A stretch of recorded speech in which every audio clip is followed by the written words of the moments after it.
Hello, everyone. Dan from the future here. Just wanting to warn you. I'm with Chris. Say hi, Chris. Hi, Chris. Yeah, Hi, Dan. He did that joke. We are, at the end of the podcast, just giving you a heads up that the actual discussion of the movie Airplane doesn't begin until about 15 minutes into this podcast, which strikes me now in hindsight as something we should warn you about. I'm sure we've done that before. Because we are discussing...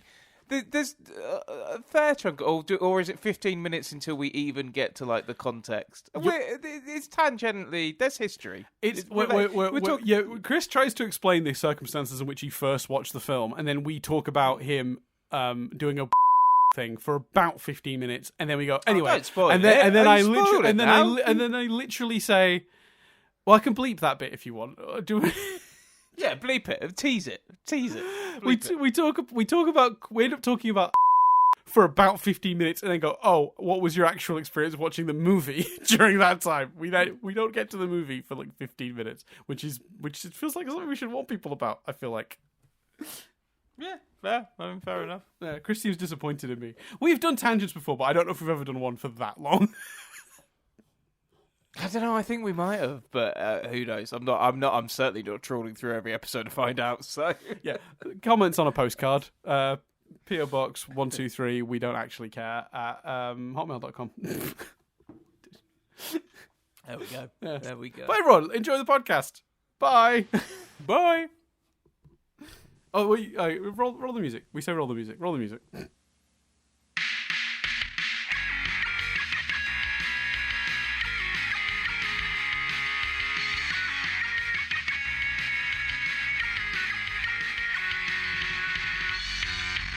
Hello and welcome to Rewind Reviews. Today we are taking a look at the movie Airplane. I usually say this is a podcast where we review movies from our past.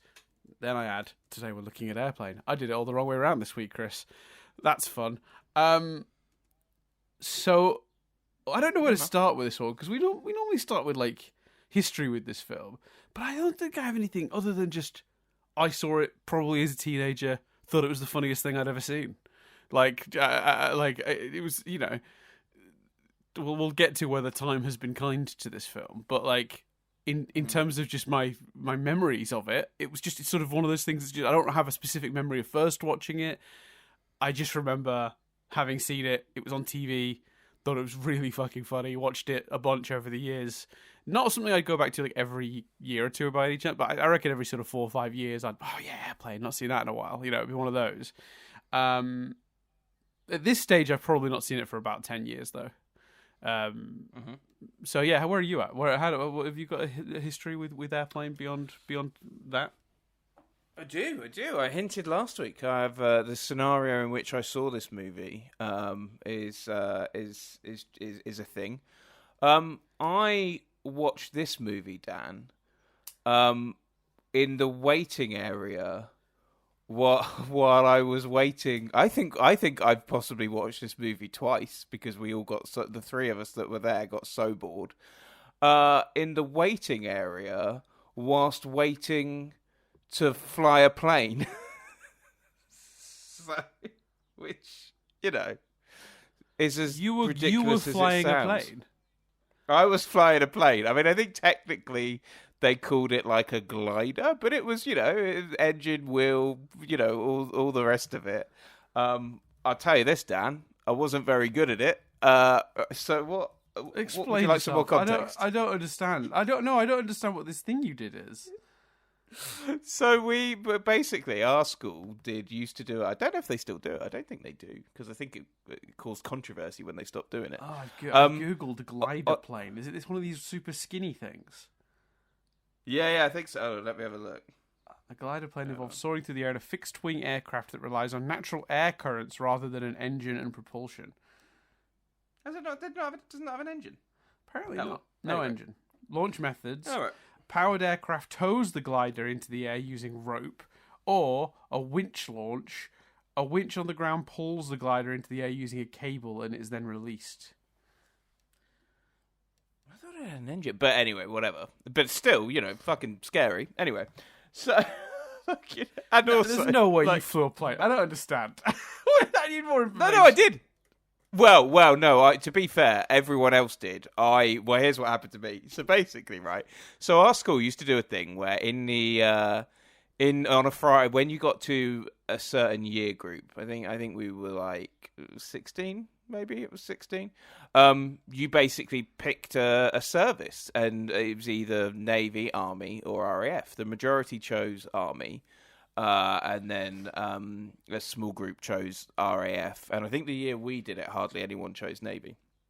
And basically, you'd do things like you'd go on camps, you'd go on trips, you'd learn about things specific to that subject.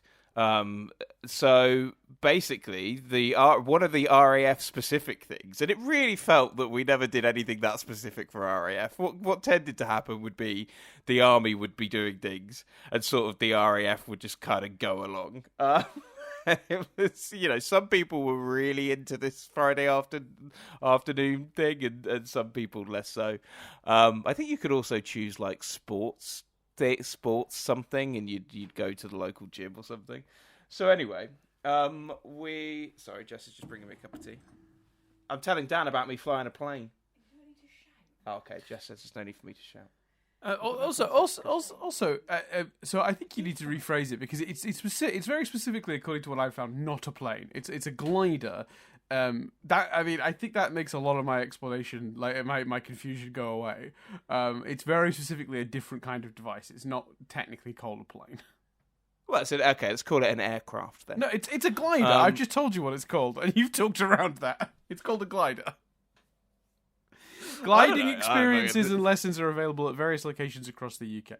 The British Gliding Association, the good old BGA, provides comprehensive information about gliding and training. So you can do trial flights, experience flights, you can do courses. There is such a thing as a motor glider, which might be what you were in. So it's a glider fitted with a small engine just to help get it off the ground to start with, and then it's like not engine propelled once it's up in the air. Hey, listen, Wikipedia has aircraft in brackets after it, so I'm counting it. Kent Gliding Club. Aircraft is not the same as airplane. Kent Gliding Club, the Gliding Centre in Peterborough, and the Yorkshire Gliding Club are the three most prominent places. Did you go to any of those places? Where did you go? I've got no idea. I'm so excited. I've got no idea. Anyway. It was the day after the Friends finale aired in the UK. Amazing. It's true. That fact's true, because I stayed over at my mate Tom's. So, and we had to. Yeah. Okay. So, they do look like a bit of a plane. They look like a one-man plane or a two-man plane. Yeah. And it was still terrifying. So anyway, so there's a few. So basically, my sister had done it. Had and really enjoyed it, and everyone, all the family were very excited about it. And it came up, who's going, and my mates were like, yeah, let's do it. And I, as you can imagine, was a bit like, okay, yeah. I don't know, it's just not necessarily it's fundamentally it's driving a vehicle. Well, look, put it this way, mate, you wouldn't get me on one of those for £1 million. I'm just going to put that out there right now. My one thing is heights, and I don't care for flying. I wouldn't do this for all the money in the fucking world. I would really struggle. So we go, and I think there's a group of, let's say it's 10 of us maybe, right? And basically, 7 go off to do it at first, and 3 of us, me and my friends Tom and Roz, are just stuck in this holding area. And we were stuck there for fucking hours, most of the day, right? And there was nothing to do except they had one of those sort of classic, school TVs with a VHS, and they had Aeroplane. I assume, ironically, who knows? Yes, well, fun fact about Airplane: for a very long time after it came out, it was not on any in-flight entertainment systems. There was one country that one airline that adopted it for in-flight entertainment, and no others. So yeah, and we watched it, and we weren't paying too much attention, and we were bored ratty teenagers and didn't really get it. But then it finished, and there was nothing to do, and we'd half watched it, so we watched it again. So that's fine. Do two half watchings equate to a full watching? I think so. That might have been the logic. I remember we were in that room for ages, just getting grumpier and grumpier. And then eventually the three of us go out. I don't know why, but I hope the mic picked up, by the way, Jess essentially being like, you didn't fly. Well, to be fair, she's probably not debating the aircraft. She's debating what then happened. So basically, I go up and I'm fucking terrified because I just not good at that sort of thing. For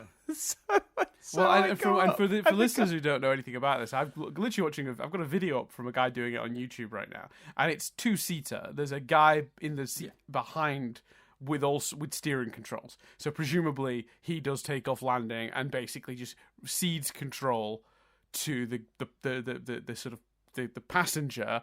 Once they're safely well up in the air, it'd be very hard to just get it wrong.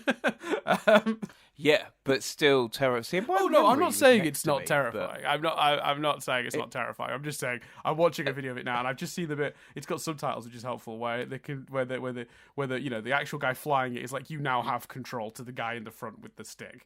So well. So the people that because obviously we crossed paths with the people that had done it. Oh, I loved it. I was doing spins, all that kind of teenage bravado, which is obviously nonsense. We're actually doing, yeah, which is obviously nonsense.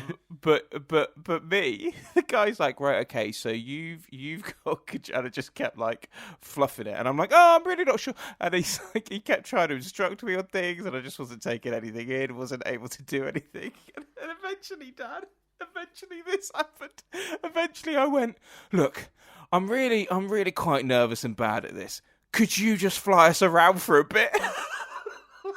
Incredible. like a fucking tourist attraction. And some people had got it. I don't know whether they'd done the exact landing, but they'd got it. But they definitely, when my sister described it, she'd done an awful lot. I went up, attempted to do it for 30 seconds, bailed out, and the guy just flew me round for a bit. Absolutely. And if I'm honest, I could have taken or left that. I get home, everyone's really excited to hear about it, and I'm just like, yeah, I wasn't very good at it, so just got the fella I just looked at the footage of the takeoff. The takeoff's really cool on these things. I mean, look, these things are really neat. I could not. Yeah, you wouldn't. Yeah, it was. I suppose to be the thing I should acknowledge, and obviously, I've sounded could you just fly me around for a bit? I should acknowledge that it's cool that the school. I think we had to pay. I'm sure we had to pay.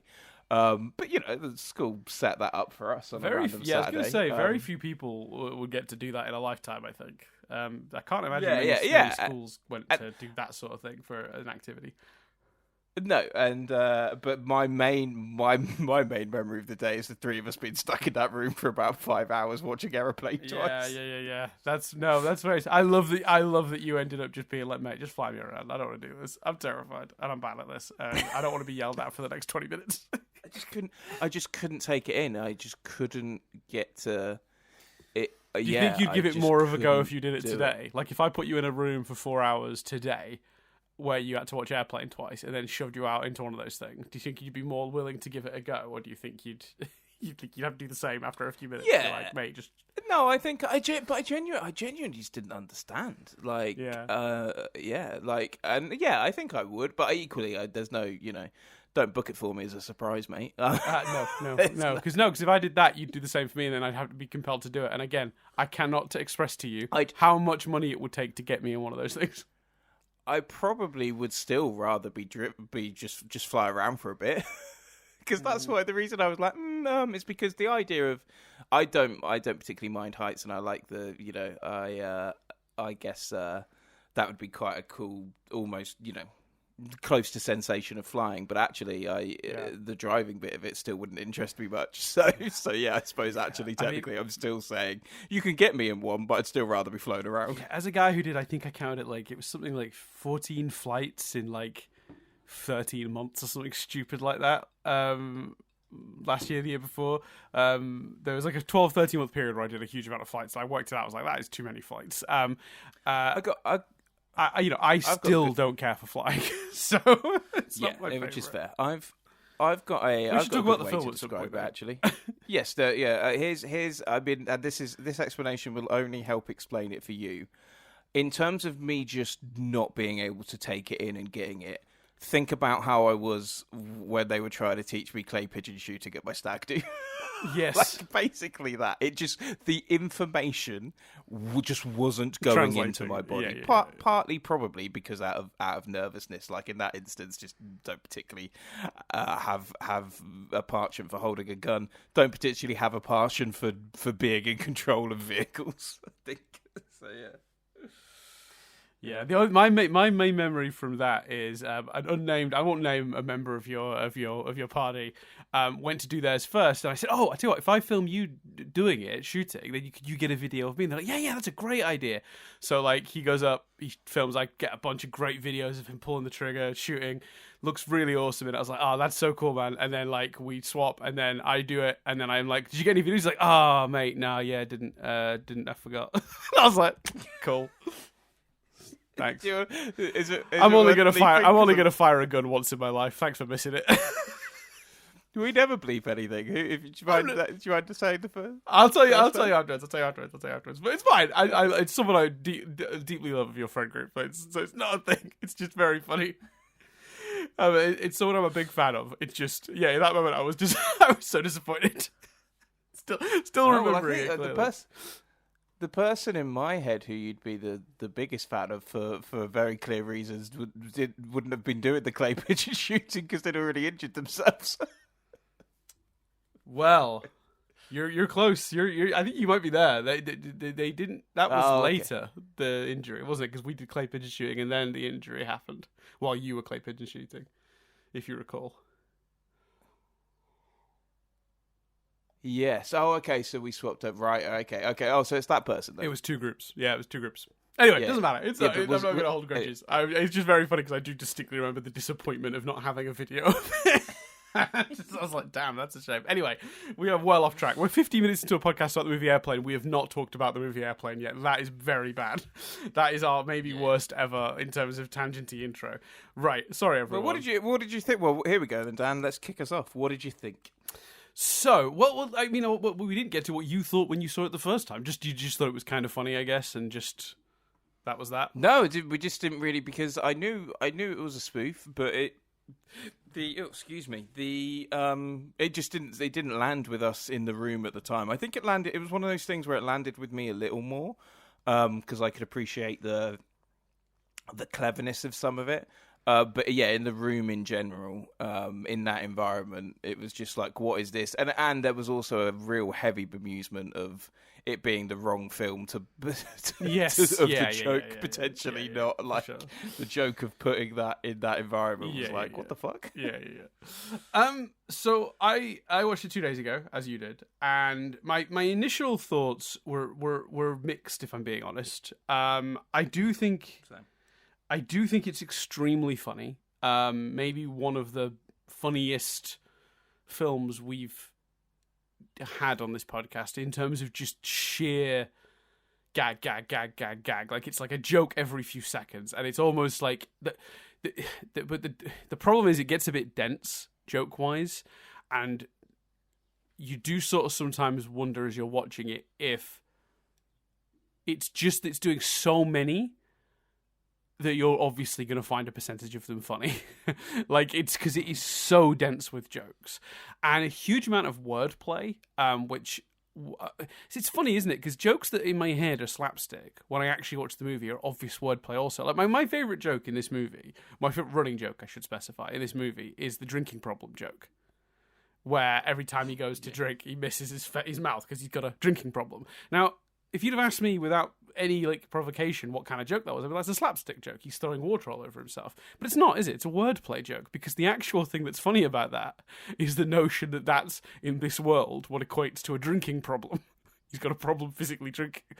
And when you start looking at the movie through that lens, you realise so much of this is wordplay. Almost all of it. Like, it's crazy how much it's wordplay. And as a result, sometimes the movie feels very dense, and it becomes very hard to focus in and latch on to any of the story or the characters, because you're almost having to concentrate very hard to try and catch the jokes. Now, that might be specific to this experience, where as someone watching it to review it, I wasn't just able to sit back and let it wash over me. I felt like I had to pay really close attention, as I do with every movie we watch for this.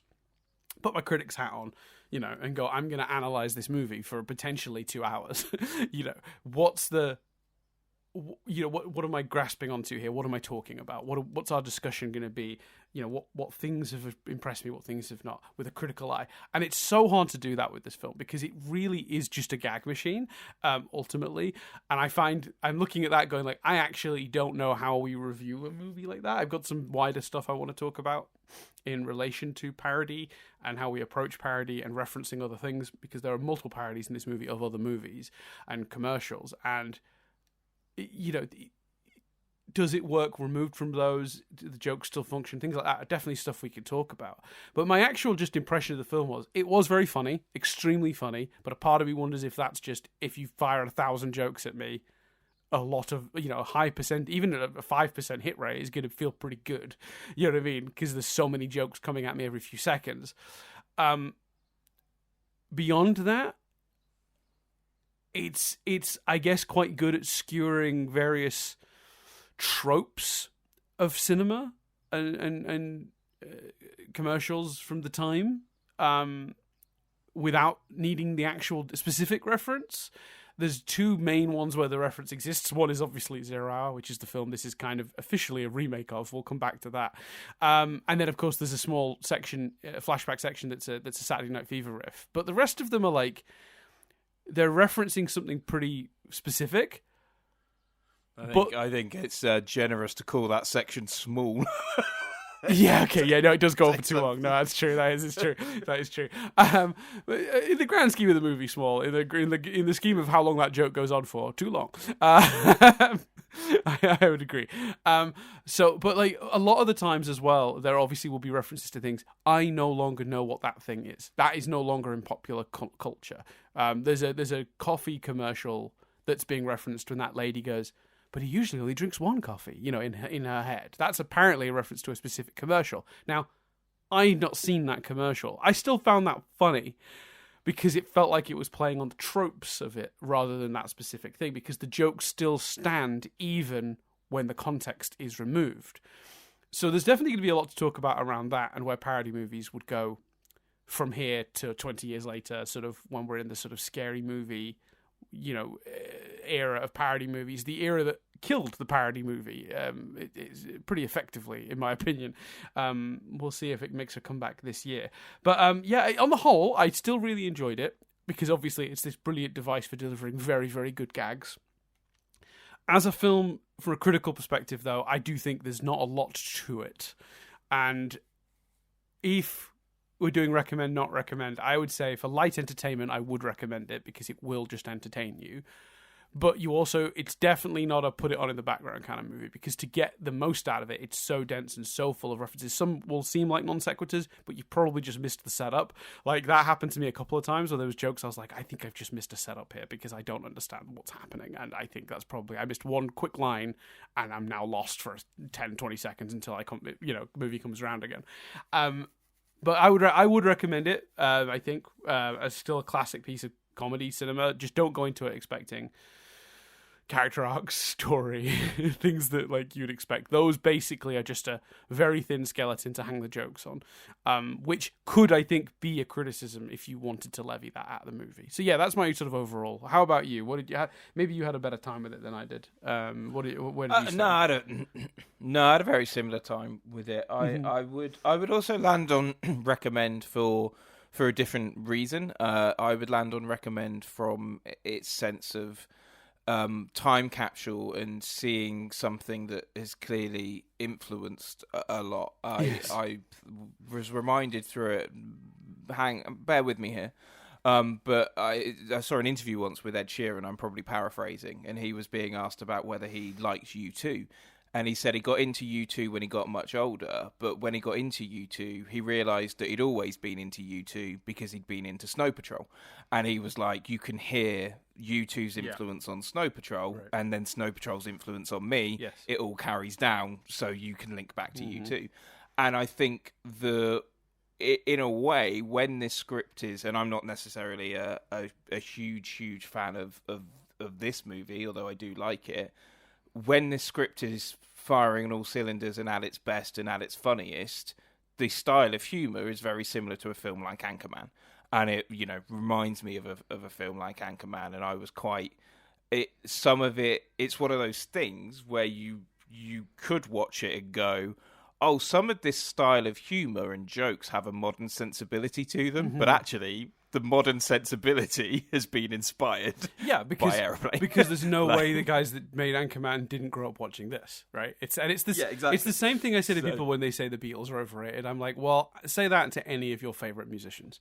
Like, say that to any who's your favorite artist on in music today? Go find them and ask them what they think of the Beatles, because I'm going to tell you now, they either love the Beatles or they love one of the bands that loved the Beatles. Like, you're only ever 2 or 3 sort of generations removed from an influential thing like this, and this does feel very modern, and it is because it's influenced modern comedy. But it's also this is where some of this style of comedy started. This is a huge linchpin movie. Exactly. And without this, you take this out of the Jenga stack that is our media landscape, it looks very different. It collapses, and it's a new thing that comes up in its place. I firmly believe this is one of those movies. So, I mean, I guess for that reason alone, people should definitely watch it, because you'll watch it and you'll recognize so much of its style in movies you love from today. And that's 100% true. Yeah, and that's my reason for ultimately recommending it. But like you, as a viewing experience, yes, some of the jokes really hit. Some of the jokes, let's address the elephant in the room. Some of the stuff does not hold up. We had to have a conversation about this, because I've got a real, I've had a real bump with this movie about like where my line is for a joke being sort of offensive, and it's this movie is really had made me I've had to have a long hard think about like where those lines get drawn and should be drawn, because this movie does something really, really interesting that I've never been able to put my finger on with other movies, and I we'll go into it in more detail later, I guess, but like, yeah, we'll put a pin in that for sure, because I've got a lot of thoughts. Still conflicted about that element of this movie, but yeah, that is one of the bigger elephants in the room. Elements of this movie do not hold up for sure. Yeah, elements of the movie do not hold up at all. But you like you, I think, because there were moments. I arguably enjoyed it more than Jess, but there were moments that Jess laughed at, because I think, like you say, if you chuck 250 jokes into 2 minutes, chances are some of them are going to hit for some people. But there's an attempt at one plot and sort of character arc for 2 people. There's nothing necessarily for anyone else. But it is undeniably very, very funny in places. But I think my thing was, like I say, similar to you, the hit rate when it hit was very, very, very funny. Mm-hmm. And I, like you, was like, how are we going to review this? Because we can't just sit and like name jokes, like go, the bit where they take the windows of the control tower and suddenly one of them's a washing machine's funny, isn't it? Like, do you know what I mean? You can't just, it is like. And when they ask him about the radar array, and he opens up a microwave, because there was a microwave line that had a similar name to that, like it was called like the radar array microwave or something. Like, it's like, obviously that is objectively funny. I had to Google why that existed, but once I understood that reference, I was like, oh, that is funny. That's a good joke. Yeah. And I'm a nervous flyer. I'm nervous. Oh, is it your first time? No, I've been nervous before. Like, there's a lot of very, very well constructed gags. There's also a lot of poorly constructed gags. And I think that's at the crux of the issue of why does some of the stuff that doesn't hold up. We'll talk about that. Well, the thing is, there are things that don't hold up that I still found funny though, and that's the problem. Should we rip the Band-Aid off that now? Then should we just quickly talk? Let's get that out of the way. Look, we'll pull the pin straight out then. The pin was not there long. Look, this movie has a huge amount of weird stereotyping in it. There is a character in the control tower that is overtly flamboyant. You could argue it's a dig at the queer community, you could argue, because the joke just seems to be, look at how flamboyant and annoying this guy is. it is playing into a stereotype, and I didn't find it particularly funny. The guy's doing a great performance in terms of, like, that guy clearly ad-libbed a lot of what he's doing, and he has got a huge amount of energy, and I do respect that about it, but it does ultimately come from a place of, like, playing into a stereotype. But there is another joke in that vein that I did think was extremely funny, even if it made me uncomfortable, which is the jive, the guys talking jive. Because obviously there's two ways you can play that joke in your head. And when I first was watching it and I was laughing at it, I'm going, oh, because slang evolves so quickly, especially amongst certain communities, sometimes it can feel like a different language. That's just a funny, simple joke about language, right? But it's the community they've picked and but I suppose any community you pick are going to end up feeling marginalized by this joke, basically. That's the problem. The two guys talking jive, but then the joke goes further, which is the old lady who can also speak jive, which also made me laugh. That was also very funny to me. And I'm sitting here going, like, is the difference here that we're simply playing on a stereotype that people from certain communities do have a certain amount of language that is specific to their community? That's kind of true, though, right? That's not true. That's based in a truth. Forget stereotypes for a second. There are communities that have developed slang that is specific to their community.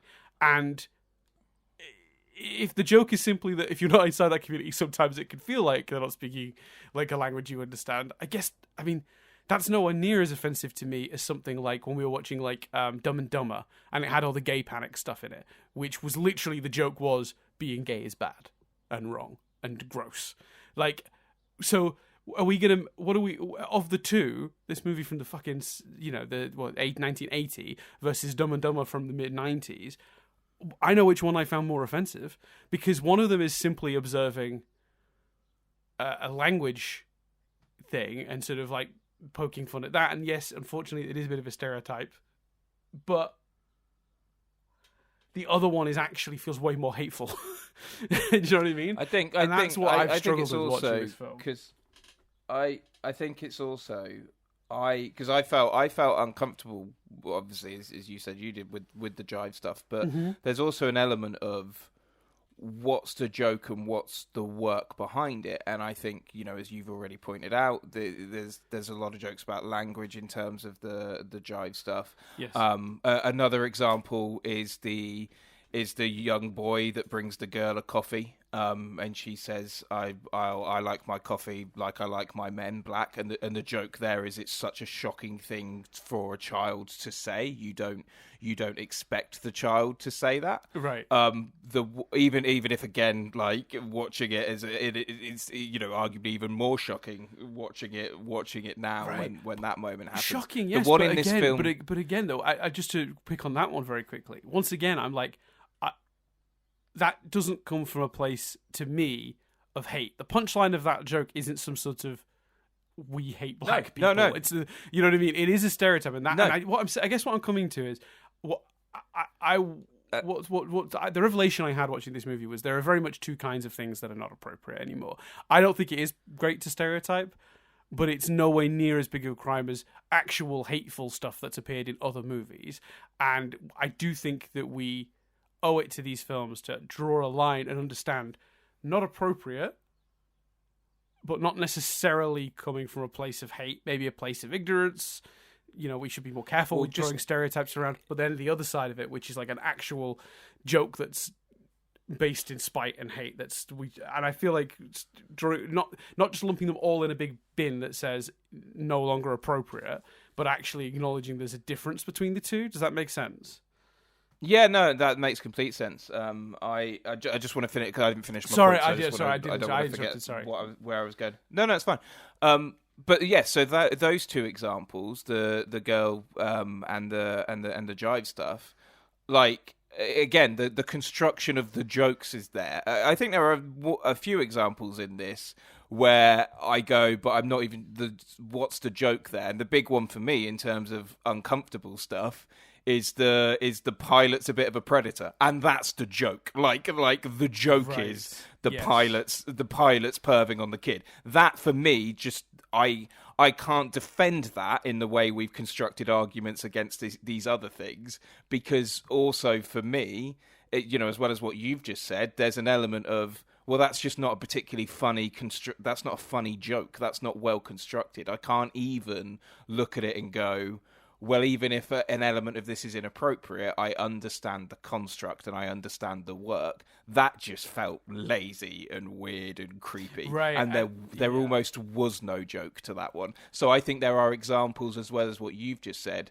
there are examples in this film where actually one or two of the controversial things, the reason they don't particularly hold up is because they're just there's just no real joke there. Yeah, there's a truth to that too. And I think it's like, maybe it's too early in the morning for you to be having this conversation, and that's probably maybe why I've felt like I'm not necessarily expressing myself correctly, which is why I jumped in to sort of say it. That's fine. No, it's not a problem at all. I just didn't want to brush. I wanted to explain why I was almost brushing your point off, because I wanted to try and remember mine. Right. And I would say I'm not even necessarily defending the stuff. I'm simply saying I think there's degrees, right? When I don't think there's one category of, or level almost, of like something is inappropriate or offensive or doesn't hold up. I think you can't look at these things completely black and white, like I said. And I think the in terms of the jokes that do actually function as jokes in this movie, while they are playing on stereotypes we definitely wouldn't do now, again, I just didn't feel like they came from a hateful place. So I kind of like... No, the intent wasn't... Yeah, so I was kind of looking at it going like, God, we do need to... Because if I say this movie doesn't hold up from that perspective, it's going in a pile with some really inappropriate films that did not hold up at all, and I found genuinely to be harmful. And I guess stereotyping's harmful too, and that has its... but again, I think we're talking about the levels of crime. There's a reason why in criminal law we don't just have like, you stole a sweet from a sweet shop, murder, death for you, death penalty. We in criminal law we also have degrees of crime for the various kinds of crime. And what I guess I'm saying is I find this less offensive than some of the more hateful stuff we covered. Anyway, I'm talking myself in circles. To your point, and I think this is true, I also think it definitely is worsened when there doesn't appear to be a joke or thought behind it, because then it does just feel like weird, inappropriate, like just for shock's sake, and that's also not good. Although the only community potentially marginalized by making fun of a predator, I suppose, are predators, and fuck them, like, who cares? Like, well, yeah, that's true. Yeah, that's true. So I guess that didn't even... It was in poor taste, maybe, but I didn't find that like problematic, if that makes sense. Poor taste, yeah, for sure. Yeah, and that's also a different category of does a movie hold up, whether it's in poor taste or not. So yeah, that scene is in poor taste, and there's a bit of truth relating to that later that does make me... It makes me laugh more than that joke does, to be honest with you. Shall I do it now while we're here? Yeah, go on. So I love it. I love it when the triv's inserted into the discussion. So basically, Peter Graves, who played that character, had concerns that the film was tasteless and had to be talked round into doing it. In 2011, when the Zuckers and Abrams, the directors of this film, spoke at Sketchfest, David Zucker recalled, Peter Graves was the sweetest guy on set and would do what we asked, but I don't think he really got what he was doing. There was a moment when he said, "Why am I telling this child about a Turkish prison?" And we told him, "It's fine. That bit will be explained later in a part you're not in." Oh, God. Wow.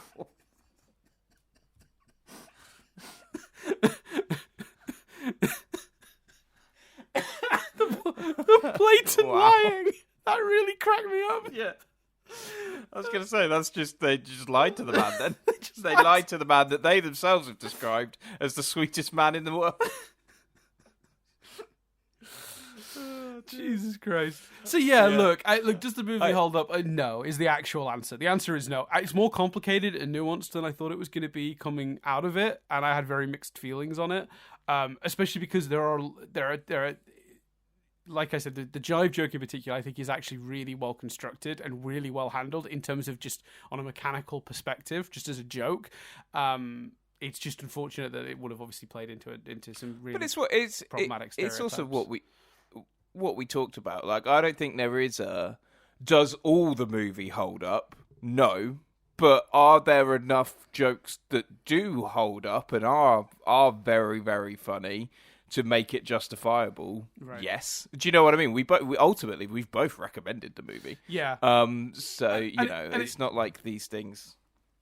Yeah. And it should be worth noting that I'm sure as well, very much like the, you definitely wouldn't do those jokes today, and they would not be appropriate today. It's like it is a line we no longer cross because we now understand the harm those kinds of jokes can cause. Like, Apu taught all of us a very interesting lesson, I think. The amount of people who were insulted by being called, Apu, or being told, thank you, come again, in a stereotypical accent, the harm that character ended up accidentally creating, even if not the intent of the original creators of that, there is no doubt in my mind that in the 80s, there were black people that heard, oh, I don't understand what you're talking about. I don't understand what you're talking about. You're talking jive. It was used to create hate. It was used to create othering of people, and that's obviously nowhere near acceptable. Yeah. But like, so if this movie's being remade today, that joke doesn't exist. That scene doesn't exist because absolutely you wouldn't do it. Even if I'm not convinced the aim was to hurt, I just don't think we truly understood the way these things can impact. When you give tools to bigots, the way they can be used in a way you probably didn't intend. It's tricky. It's really tricky. But like, again, I've got to tell you, those two actors apparently, because the writers of the film didn't feel comfortable, writing quote unquote jive. These two actors came up with most of that and taught the lady who speaks their version of this language they've created how to do it, and I think that's really fun. They must have had there's no way they didn't have a lot of fun on set. Because I'm sure I'm sure in their heads they're like, we're gonna really like confuse, like deliberately fuck with all these white guys on set by inventing slang. And like you said earlier, the core conceit of that joke. I mean, that the core conceit of that joke isn't necessarily something that wouldn't hold up, because it's still there's that famous like YouTube, like modern YouTuber that can speak. He can speak Mandarin, and he goes to restaurants and surprises the locals by ordering imperfect. It might not be Mandarin, but basically, like the whole purpose is they go and they order in completely different language, like, but I mean, maybe there are people that say that's inappropriate. I don't know, but like, my point is the core conceit of it, like you say, is arguably about language. It's just as you've pointed out, how it would have been then used by people. It's not good. I think as well. I just to look at the film on it to move us on from this, because I feel like we're and this is very much my fault. We are talking ourselves in circles around this, but like, yeah, the movie's got some really inappropriate stuff in it. But in terms of the other elements of the film, if you're wondering why we haven't covered a lot of the main things we normally cover when we do this podcast, which is like character, story, I mean, they're very thin. They're non-existent, really. I mean, they're just they are, as I said earlier, the skeleton to hang the jokes on. I guess we sort of have a character arc for Ted, the lead. He's like arguably our lead, which is he's a war vet forced to land this big commercial plane, even though he's never flown planes like it. And he's Ted and Elaine have an arc categorically. Yeah, and they start the movie. She's like, you're still too traumatized by the war, which is, by the way, very very cruel perspective to have. By the way, not a nice person, Elaine. No, but weirdly, she's literally like, hey, everyone else has gotten over it. Why haven't you? She's basically the equivalent of going like, man up. But actually, it's really difficult because the movie's full of thin characters, doesn't really have an arc. I don't know. Maybe I'm wrong, and actually, someone would say, actually, this is an inappropriate element, and it doesn't hold up for these reasons. And I say this fully open to being convinced of that argument, but the movie definitely explores PTSD. Like, it definitely explores that. And I'm probably not the best person to judge how well it explores that. I'm going to go ahead and say potentially poorly, because it's very thin. But the movie's definitely got a big part of that as its storyline. Yeah, it's definitely an attempt at story and arc and all the rest of it. Yeah, I would agree. And I think, for the most part, it functions. But, I mean, they stole all that from 0 Hour. So, look, the way they did this movie... and again, we're stepping... Yeah, let's talk about... Let's triv in the episode again, and presumably a large chunk of it, but I don't know anything about 0 Hour, so let's do that here. So they were...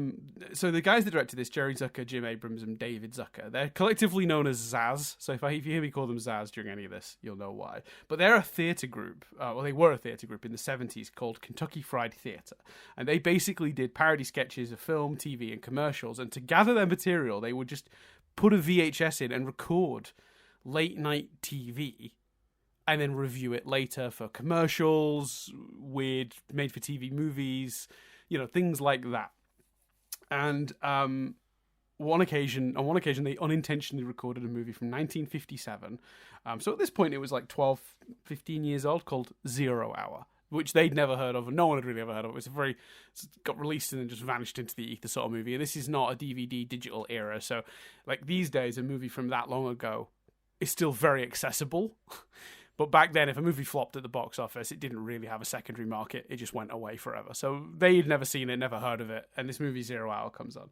So they were inspired by the cheesy dialogue and the sort of unintentional comedy of the film, and then began writing the script that would become Airplane.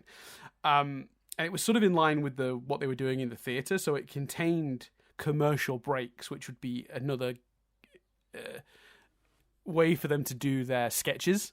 So it was like, like you're watching a classic film in a late night slot, and it would cut to adverts as it was ongoing. And, and welcome back to the movie at midnight. Next up, some commercial breaks. We'll be right back after this, that sort of thing.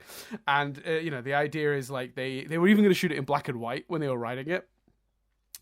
And they basically said that for the original drafts of the script, they just stuck really close to 0 Hour because they didn't understand the structure of a feature film and weren't experienced enough to figure it out for themselves yet. So they simply cribbed from 0 Hour. And you can tell when you're watching the movie that this is all borrowed stuff. Now, the funny thing about this was it was so close to the original 0 Hour script, they weren't even sure it could be covered under parody law. So what they did was they played it safe, and they actually negotiated to buy the rights to the film from Warner Brothers. So they bought the rights to the film for $2,500, making this officially a remake of 0 Hour rather than a parody of it. So that's how the film gets written. I will talk about how it got made later when we get to the triv, but that's sort of the first chunk of my triv, which was how they came about this idea. So when you're watching the movie and you're looking at like the story and the characters, I mean, they're cribbed almost, and even the character names are just, a lot of them are just cribbed from 0 Hour. Like, they didn't even come up with some of those themselves.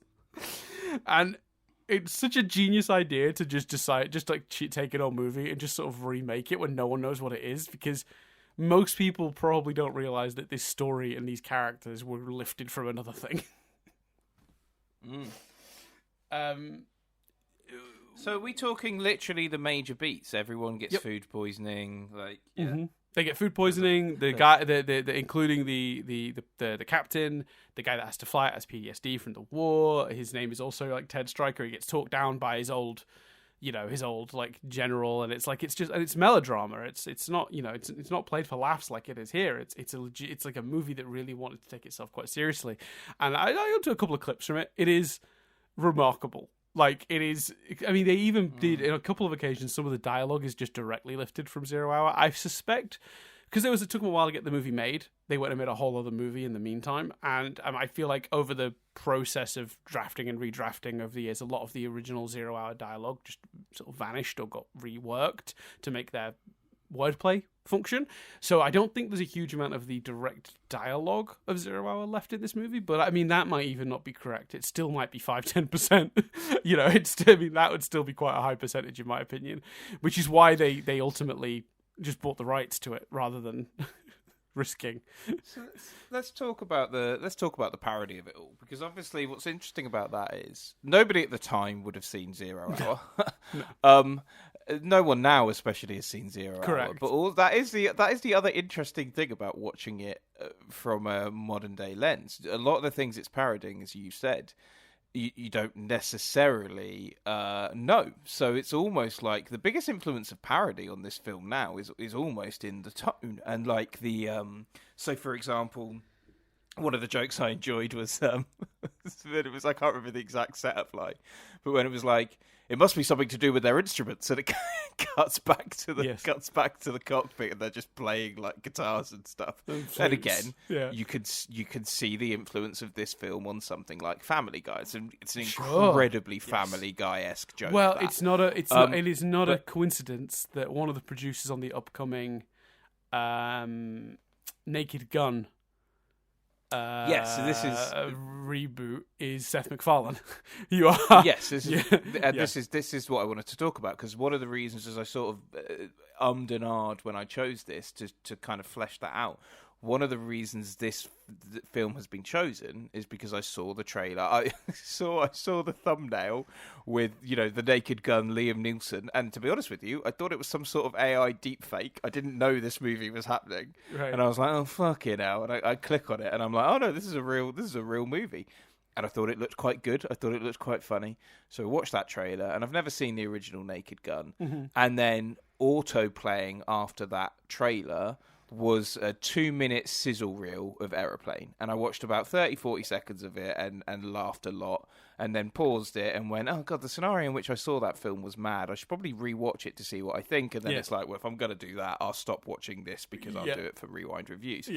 But what's interesting is I think it's really, because like I don't think you'd necessarily, especially because some of the humor is so modern, and like what I just described back in the day, that very much the instruments thing, that's very much the fact that it's a parody movie informing that tone. Whereas now, actually, a lot of things just kind of have that tone and do those things, and you wouldn't necessarily think of it.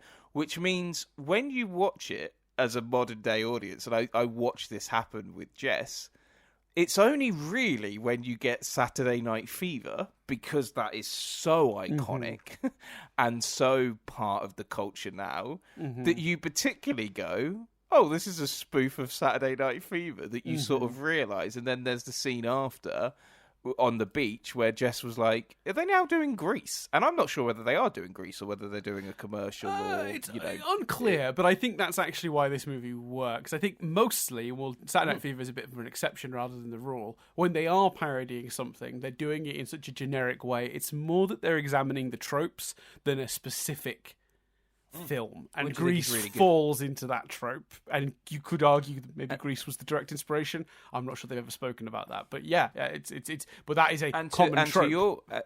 And to your point, so leading that big spiel to lead to a question, because I think you've thought about this more and have got more to say on it. To your point, that's why this movie, in that sense of things, works better than disaster movie, epic movie, and the slew of shit parody movies that we got like in the noughties. So this movie is head and shoulders above those. And don't get me wrong, I think there's some good examples of that. I don't think particularly that. I think the real problem was things like disaster movie, epic movie, etc. My memory at the time was that the original first Scary Movie was okay, was fine.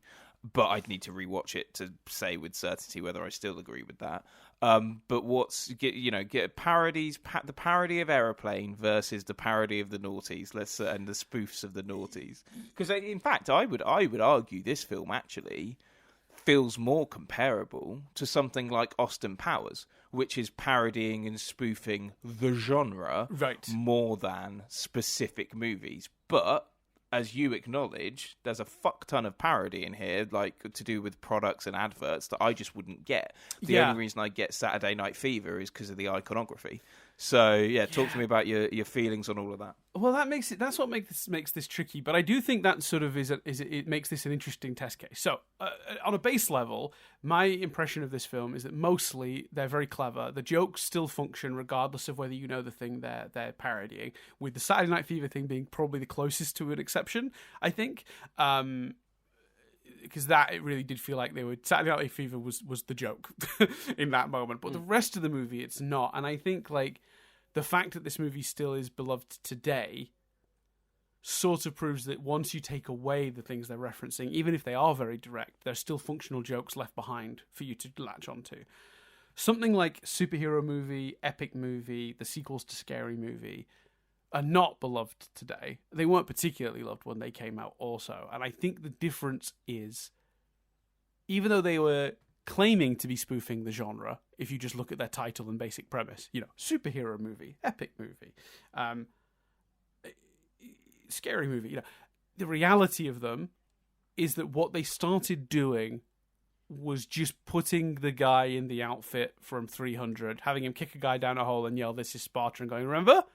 Do you remember that movie? Do you remember that movie?" And the jokes either didn't work or just weren't there. The joke was simply, "Hey, remember that thing?"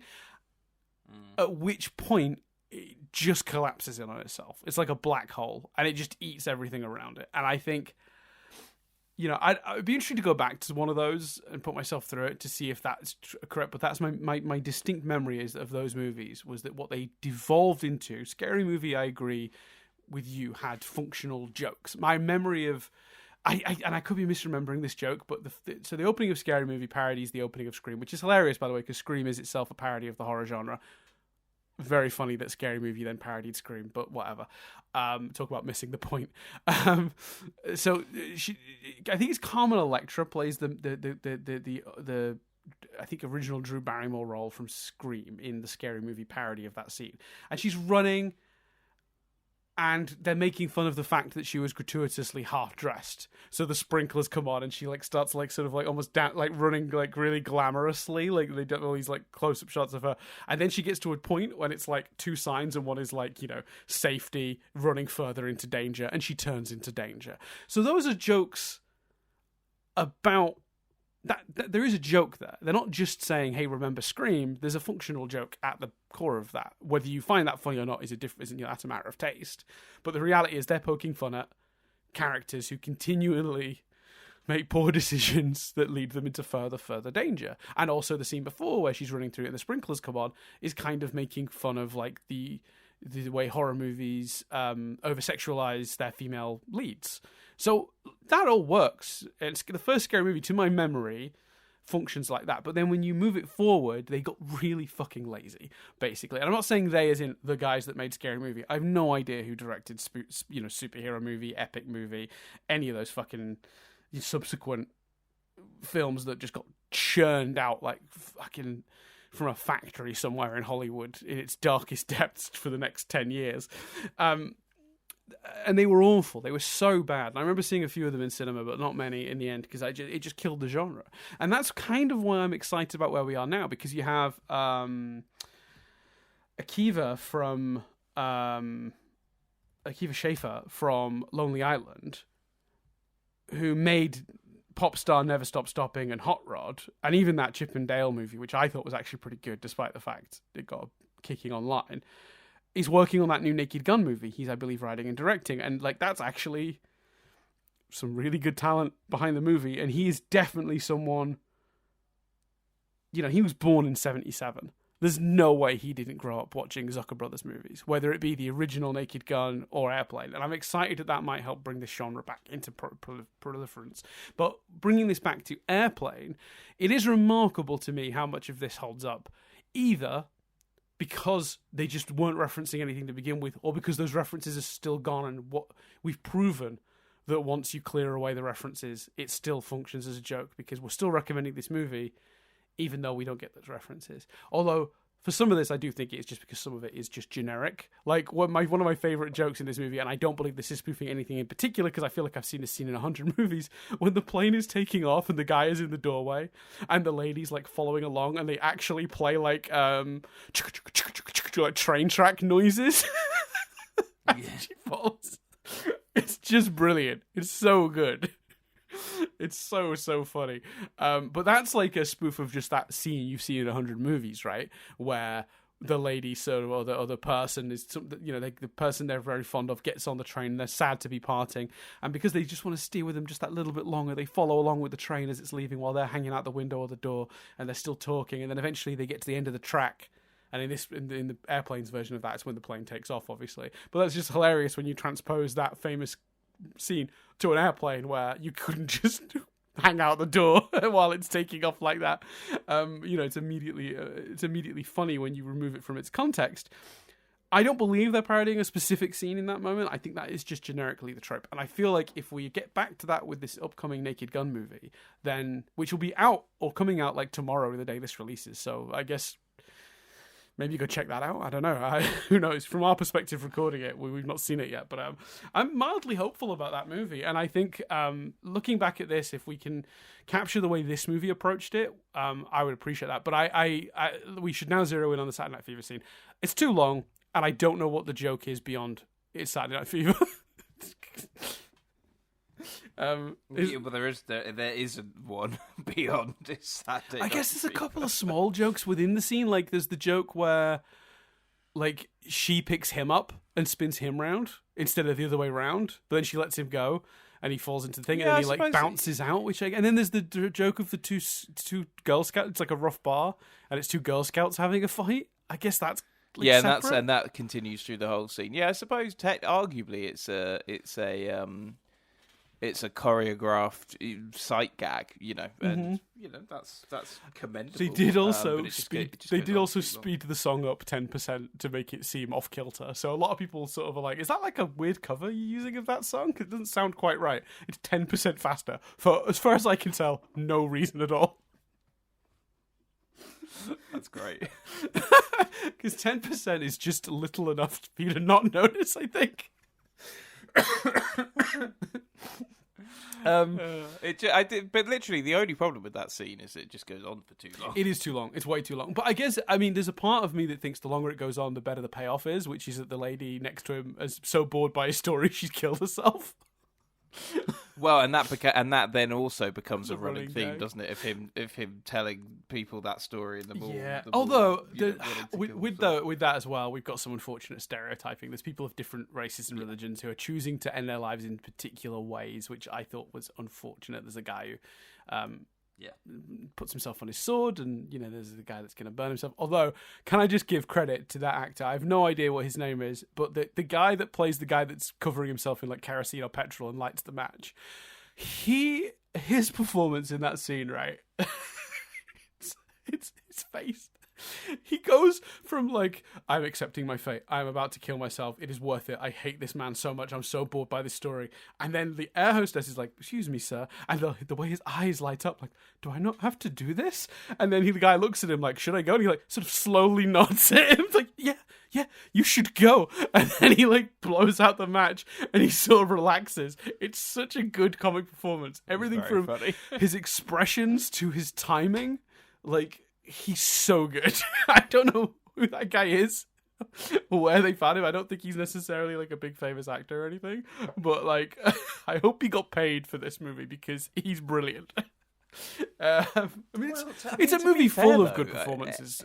That's just what I was about to say. Like, you do watching it slightly from a modern day context, like, everyone is brilliant, but you do slightly like breathe out when Leslie Nielsen comes on the screen, because it's a fair chunk of the movie until you see him, and when you see him, you're like, okay, cool, like, we are in. And he's just phenomenal from literally the word go. The classic, "Don't call me Shirley" comes in very early, and it's just all go.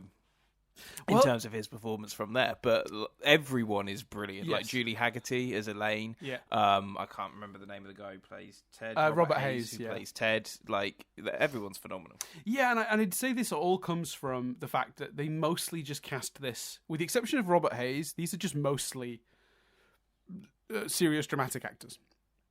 Leslie Nielsen hadn't done a comedy at this point. Like, zero. Mm-hmm. This is a man who is known for serious acting. And he had been known as a bit of a comedian on sets. Like, he was very funny on sets. People knew he was funny. But what this movie needed to work is what the Muppets movie needed. Not the Muppets movie, the Muppets Christmas Carol needed, which is Michael Caine. Treat the material like it's fucking Shakespeare. Because they can't be in on the joke. Because we're parodying serious movies. So we need to treat it seriously. You know what I mean? Like, Leslie Nielsen's a perfect example. He can't be winking at the camera when he says, "And don't call me Shirley." Because he can't be intending to say a joke there in the context of the film. That's got to be a joke just for us, as the audience. Yeah. Do you know what I mean? He can't be in on it. He can't be a doctor that's trying to be funny when he says, "And don't call me Shirley." That's funny because he believes it with all of his fucking heart. That guy, he genuinely thought that man just called him Shirley. Right? Like, and I you know what I mean? And that's why it's funny. When he keeps coming in at the end and saying, "I just wanted to wish you luck. We're all counting on you," and he just keeps doing that and delivering it in exactly the same way, just perfectly. Like, it's like they've recorded him and just kept putting the same footage in, even though it's clearly different angles and different takes. He just delivers it exactly the same every single time. But that is 100% delivered sincerity. He's not coming in on the fourth occasion going, "Hey guys, don't know if I mentioned, we're all counting on you." Like, and if you did it that way, if you hired comedians in these roles or comedic actors that didn't understand. Because I'm sure a comedic actor understands sometimes that being the straight man is what makes a thing funny. Or not even being the straight man as such, because that sort of requires there to be a not straight man. Listen, we're not talking about The Office here. But understanding that that your characters have to be buying these scenes to make this funny is really a skill. And then doing it without laughing yourself or winking or putting any inflection in it like that. To just treat the material as, like, absolutely deadly serious is such a skill when it's so funny. I can't imagine having to say any of these lines and keeping a straight face, to be honest with you, Chris. And like I said, Leslie Nielsen, like, at the top of that list for me, but also Robert Stack, who plays Rex Kramer. He's amazing in this for that. Peter Graves, Lloyd Bridges, like, all these people are just doing such a good job of being deadly serious, and without it, the movie just doesn't work. Yeah, Agreed, and it makes it function because of as you say, because of the commitment to the bit. Like, and again, it feels like a very modern sensibility. This commitment to the bit, and that adding to the humor for sure. Yeah, and the dialogue is ridiculous. It's so clever. Like, you better tell the captain we've got to land as soon as we can. This woman needs to be taken to a hospital. A hospital? What is it? A big building with patients, but that's not important right now. Like, I couldn't even deliver that seriously. It's so good. Yeah, they do it so well. Yeah. Did you watch it with Natalie? No, I didn't. She was not available to watch this, sadly. I would have liked to. She likes this movie. I would have enjoyed that, I think. The camaraderie of it, the laughing together would have been nice.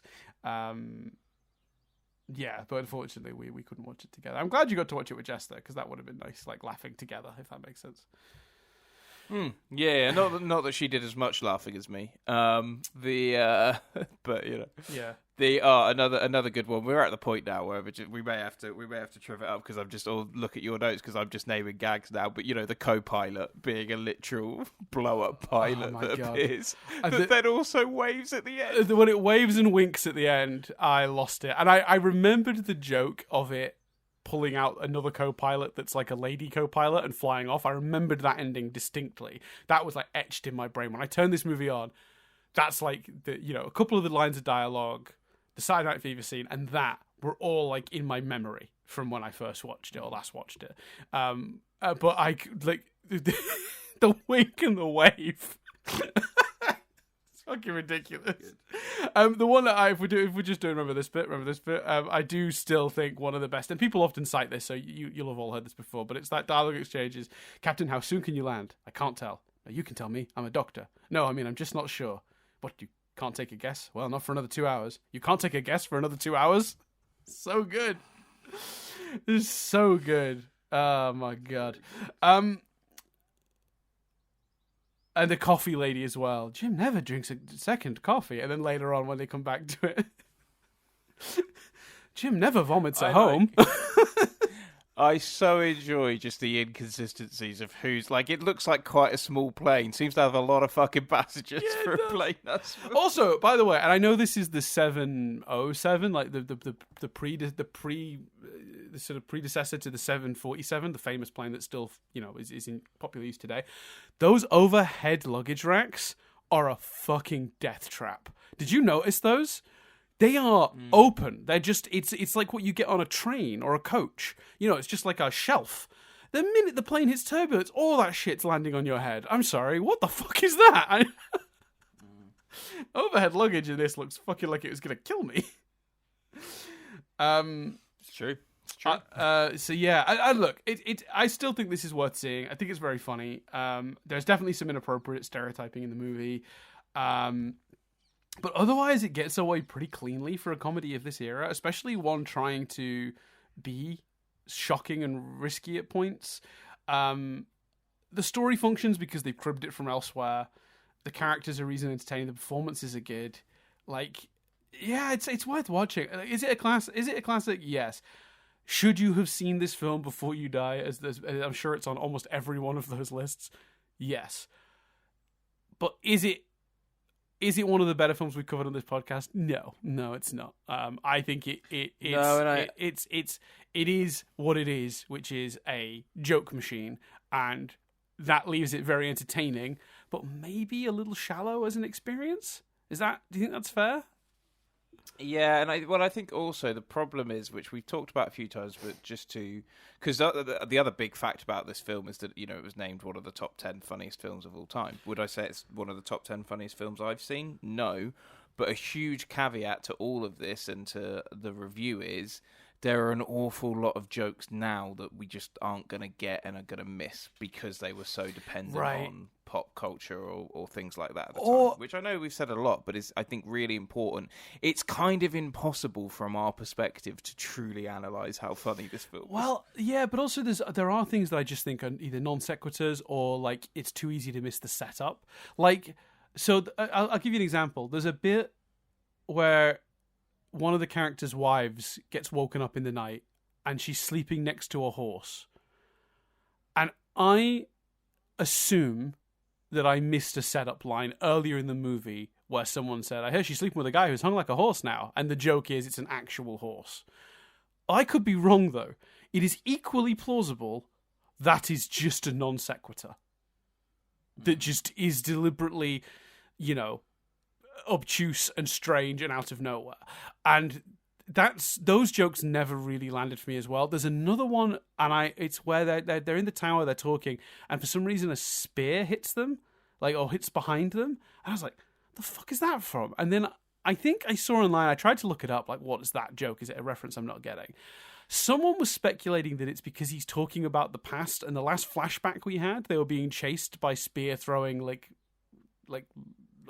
locals, tribes people, so he's talking about the past and then a spear comes through, like it's fallen through from that scene. Maybe that's the intent. I don't know. I found that one strange. I didn't laugh at that one because I didn't really understand it. So that's the other thing. The movie is dense with jokes, and if you blink for a second, you'll miss 3. It's really, really dense. And that actually in some places makes it kind of hard to watch because you can't watch it relaxed. You can't watch it sort of kick my feet up and watch a comedy. This movie, you do the fucking homework, man. You pay attention. Yeah. You're not going to find it funny. And the movie demands that of you. It demands your attention, or you will miss so much of it. So yeah, I don't know, man. Surely we can't be recommending this, Chris. Don't call me Shirley. You're supposed to say we are recommending it, and don't call me Shirley. I think the problem was you used my actual name in the sentence, so it was very... Oh, I did. Oh, yeah, you're right. I blew it. I blew the joke. I'm so sorry. Anyway. I forgive you. Look, I'm clearly not as funny as the Zaz, Jim Abrams, David Zucker, and Jerry Zucker, Zucker brothers plus Abrams. Shall we triv it up, Chris? Shall we do the thing? Let's triv it up. I'm going to give you some trivia. So we've already talked about how this movie came to be written, which is the stuff I talked about earlier, about how the it was written because they accidentally filmed the movie when trying to film cold commercials, and then loved it so much that they stuck a comedy around it. But they couldn't sell this script. So they had this script for a long, long time while they were doing the theatre. And they shopped it around. And one of the things they kept getting feedback was actually to shorten the commercial segments. Remember I mentioned earlier that in the original vision for this film, it was sort of black and white and played like a late-night movie with commercial breaks, which would allow them to do the thing they were famous for, which is sketches. After many failed attempts to sell the script, young director John Landis would encourage them to simply write a film based on their sketches instead. So they did that, and that is how another one of my childhood favourites, the Kentucky Fried Movie, gets made. Now, I haven't seen that in a very long time. I fear that does not hold up at all. I'm very scared to watch that. We will cover it at some point, I suspect, on this podcast, but that day is not today. But that's how they make Kentucky Fried Movie. So Kentucky Fried Movie, which is obviously an extension of Kentucky Fried Theatre, their theatre group, is then made on a pretty lean budget, and it, because they did struggle to get that funded too. And it was a financial success. That comes out in 1977. In the book The Director's Take One by Robert J. Emery, David Zucker is quoted as saying the Kentucky Fried Movie. Oh, sorry, it was saying of the Kentucky Fried Movie, it was the first time we had ever been on a movie set. We learned a lot. We learned that if you really want to make a movie come out the way you want it to, you have to direct it yourself. So on the next movie, we insisted on that. So, wow. The script for Airplane finds its way to Paramount. They know it's the guys that just did the Kentucky Fried Movie, which was made on a very lean budget and made a good profit. Paramount's president of production at the time was future Disney chairman Jeffrey Katzenberg, so he met with Zaz to discuss the movie. So, to get the movie greenlit, they pitched it as National Lampoon's Animal House on a plane, which of course was far from the truth. This movie was very different stylistically to the comedies that had come before it. They were all very much steeped in sort of gross out shock humor. That was sort of a trend through the late 70s and continued through the 80s, to be fair. But they wanted to do something. I guess there's a lot of wordplay in this. This is a bit slightly more intellectualized version of that, I guess. So they had to sell it like that way. It was the only way they could get certain executives to understand this comedy. So Paramount decided they're going to make it, right? And they insist on two things. They will not let them shoot in black and white. They just refuse. Do not shoot it in black and white. And it has to be set on a modern plane. Because, go on. I think both of those decisions are correct. Right. Because once you remove the commercials, which Zaz had already done at this point, you need to go to colour. I think in a world where you're doing this movie as it was originally envisioned, so the whole thing plays out as if you're watching it, as like a, through the night B movie that was just stuck on a TV channel just so it, didn't shut off overnight. Then you could go nuts. Black and white commercials, have the continuity guy at the beginning, and now the movie at 11. All of that. But as soon as you remove the commercials, you cannot make it black and white anymore. There's no reason to do that at this point. So that's fair. And also the modern plane thing. Now, they really wanted to set it in the original movie, because it was set in the 50s, or it was filmed in the 50s, it was made in the 50s, was set on like an old propeller plane. And they really wanted to continue that trend and set it in that, even though that made no sense because modern planes now existed. The studio were like, no, you've got to shoot it on a modern plane. The concessions that were made in trade for that is that Zaz were like, okay, we'll do both of those, but we get to direct the movie because we just learned on our last movie we don't want to let someone else direct. And we want to use serious dramatic actors, not comedic ones. So we want final say on casting. And they got both of those things in exchange for not making it in black and white and for shooting it on a modern plane. The funny thing is, they sort of get their own back in the final film because every time we see an establishing shot of the plane, I don't know if you noticed, Chris, but the sound you hear is that of an old propeller plane. Yeah. I did notice that. Yeah. We didn't talk about it, but we haven't the opening scene, the Jaws parody. We didn't talk about that when we talked about parody stuff. It's fine because it's just literally the opening, but I do think the idea of taking the opening of Jaws, but it's an aeroplane's fin coming through the clouds and then shooting up, genius. That's so good. Yeah, that was very nicely done. Even though it's also one of the most obvious ones from a modern perspective. You're like, oh, Jaws. Yeah, right. Yeah, I understand that reference. Yes. Yeah, but the funny thing about that one is, I guess you could argue the joke there is just, remember Jaws? But they've transposed Jaws onto a plane. It's funny because it's so absurd. It's like, that is an absurdist gag. There's nothing else to that. But that is the gag. It's not like they just actually, did a scene with a shark. You know what I mean? It's they transposed it. Anyway. So David Zucker felt that Robert Stack was the most... he played Captain Rex Kramer, was the most important actor to be cast because he felt he was the linchpin of the film's plot. Initially, when they brought Robert Stack in, he was not portraying the character how they imagined. So they showed him a tape of an impressionist from the time called John Berner, who was doing a Robert Stack impression. So according to the producers, in the end, Robert Stack was doing an impression of John Berner doing an impression of Robert Stack.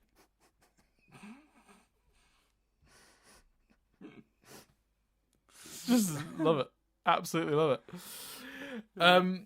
So for Dr. Rumack, Zaz wanted a guy called Dom. What did a guy called? Have you ever heard of Dom DeLuise? Yeah, I have actually. They wanted Dom DeLuise, Christopher Lee, or Vincent Price in the role, but they all turned it down. Christopher Lee actually would later admit to it being a massive mistake, and he really wished he'd done it. Although, if Christopher Lee takes that role, Leslie Nielsen doesn't sort of happen, and his later career to turn to comedy is.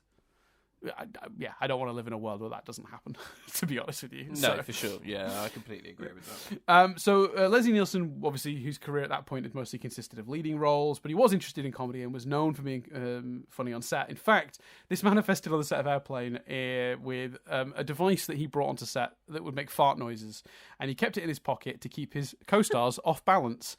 So he would make fart noises and then blame everyone but himself, or, just admit it was him and said he'd eaten, whatever for lunch, or just constant jokes about farting.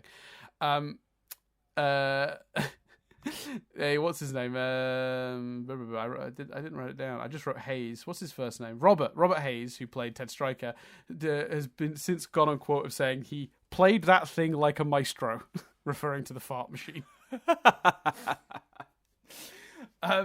Speaking of Robert Hayes, who ultimately got the role of Ted Stryker, it was originally written for David Letterman, who was friends with Zaz and had auditioned for a role in Kentucky Fried Movie, but not ended up doing it.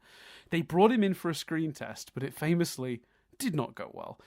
When interviewed for the book Surely You Can't Be Serious, The True History of Airplane, which is actually written by Zaz, Letterman recalled, I get out there and they'd set up a cockpit for the aircraft with chairs. I had a chair, there was another chair, and where the co-pilot would be. We did the scene once, and they came in and gave me some notes, and then we did it maybe 2 more times, and all I kept saying was, I can't act, I can't act, I can't act. And then one of them came to me after the audition and said, you're right, you can't act.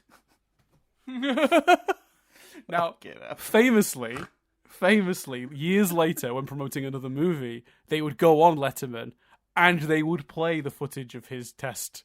So you can watch David Letterman's test for Airplane on YouTube, and it is quite funny. It's not great. Oh, great. And would you agree he can't act? He's not great. I'm not saying he couldn't have been coached through it, but it would have been a lot of work, I think. Okay, so Dan's saying he can't act. Look, he's not as bad as he implies he is, but he would need a lot of work, I think, to get through the movie, in my opinion. You would have to work with him very closely, basically. You really don't have the time on a movie set to be teaching someone how to act as you go, in my opinion. Other people that were considered for the role, though, were like Fred Willard, Bill Murray, Barry Manilow. Every time I see that name, I stop and I'm like, really? Was he doing acting? Is Barry Manilow not famous for music? Am I misremembering who Barry Manilow is? I don't think. I'll look up whether Barry Manilow's got a filmography. Because I just think of Barry Manilow for music. I'm surprised to see his name in it. And every time I've read it, I've paused and I've yet to Google it, but I'll let you do that. And the other name they thought of at the time, again, more relating to like the success of National Lampoons, was Chevy Chase. Caitlyn Jenner also read for the part. In the end, look, they settled on Robert Hayes. He was doing a sitcom called Angie at the time. But he'd clearly sufficiently proven in auditions he could sort of play it straight, even though he was sort of a more comedic-leaning actor in terms of his history. the only notable audition for Elaine that I found, other than Julie Haggerty, who got it eventually, was Sigourney Weaver. She auditioned for Elaine, but didn't get the role. Now, a funny one for you, Chris, and I loved learning about this. So Lee Bryant, she plays the wife that thinks out loud, Jim never has a second cup of coffee at home. And then later on when he's vomiting, Jim never vomits at home. You know, that joke. So that's a parody of a real commercial for something called Yuban Coffee, right? And it was popular at the time. They didn't realize when they were casting Lee Bryant that she is actually the lady from that advert. Or at least they never mentioned it. That's actually the girl, the woman from the commercial they were parodying. So she said in an interview with the AV Club, she auditioned for the role without Zaz ever knowing that she was actually the one from the commercial. It was never brought up by anyone. It was never brought up once by anyone. That's mad. So imagine, like, I can't think of a modern day equivalent, but like if a famous like ad that was going around, you like were doing a parody of it, you just hired the guy that was in it to do the parody. It's kind of genius, but like again, accidental by the sound of it. I mean, I guess she came in audition. They're like, she does sound just like the woman from the commercial. We should hire her. She's got the tone just right. Or maybe they knew and they were too polite to say anything. I guess that's also possible, but. I love that. So did we solve the mystery of Barry Manilow? So it is the same Barry Manilow. No, he doesn't particularly have a filmography. It was the idea of, according to an article in the New York Post, which is referencing the book, executive producers at Paramount Pictures told the filmmakers that they had decided on an actor to fulfill the role, crooner Barry Manilow. So basically, apparently the guys were just like, "What?" They thought it was a joke, but yeah, it was an executive's idea, or a series of executives' idea to put Barry Manilow in. Presumably, he was a big star and whatever. But yeah, that's so funny to me. So while we're on the subject of casting, the casting of a famous sports person, in this case Kareem Abdul-Jabbar, famous basketball player, was a reference to 0 Hour, where a pro football player called Elroy Crazy Legs Hirsch, that's a great name. Can I just say, as nicknames go, perfect. 10 out of 10, no notes. Agree. For a sportsman, imagine that being said at like a boxing match. Elroy Crazy Legs Hirsch. Oh, that's glorious. That's so good. He's ready to rumble. Anyway, so in the original movie, they hired a football player to play a role of one of the pilots. So they thought that would be funny in this movie. Originally, though, they wanted to cast Pete Rose. He was a baseball player, for those who don't know at the time. Very famous also. But for whatever reason, he couldn't do the movie, so they ended up casting Kareem Abdul-Jabbar, who apparently was offered $30,000 to appear in this movie, and he counter-offered with $35,000 because he really wanted to buy an Oriental rug. It's just objectively funny. He's also said in interviews, like he did an interview on the Today Show in like 2008, he said that he was on a European flight and he got told, the pilots found out he was on the plane and they kept asking him to sit in the cockpit during takeoff so they could say they flew with Roger Murdoch.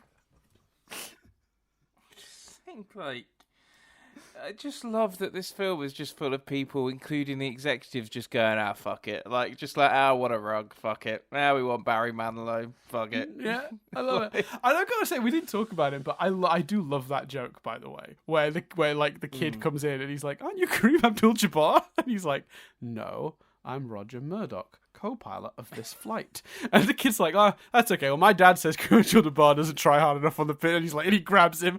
And by the way, it's a genuinely terrifying performance. I really feel like he was annoyed. Like, I bought it. Again, it's another one where I was like, because obviously I didn't know that guy was actually an athlete, but the way the joke plans out, I'm like, presumably then he's an athlete, and I need to imagine the joke is, imagine it's David Beckham, but it's he's claiming he's not David Beckham, and it's a very funny joke. Yeah, the joke when totally you know works. the context. Yeah, but even if you don't know the context, because within the just purely based on what's in the movie, if you have absolutely no outside of this movie information, and when you're watching it, The kid says, "Aren't you that basketball player?" He goes, "No." And then the kid makes fun of the basketball player, and he pulls him in and goes, "That is not true. I mean, anyway, little boy, you know." So it's clear that it's also further, it's further enhanced by knowing it's a real basketball player. I agree. No. That's not what I was going to say. I was going to say it's further enhanced and funnier later on when he gets up and it's apparent that he's wearing sports shorts and like everything below his waist is sports gear. I forgot about that. Yeah. By the way, another joke that I really love in this movie is the oblivious passengers as they keep dragging not corpses, but like sick people through the plane. It's a really good gag. Makes me laugh every time. So the movie was shot in 2020. It's shot in 20 something now, 1979. The hysterical passenger scene was not in the script as it is here. So you know the scene when they're like slapping and shaking the lady, and then there's a big line, which I did enjoy. Like they were all waiting for their opportunity to slap this lady or something. In the script, it was just one person doing it, and it was just really overly dramatic.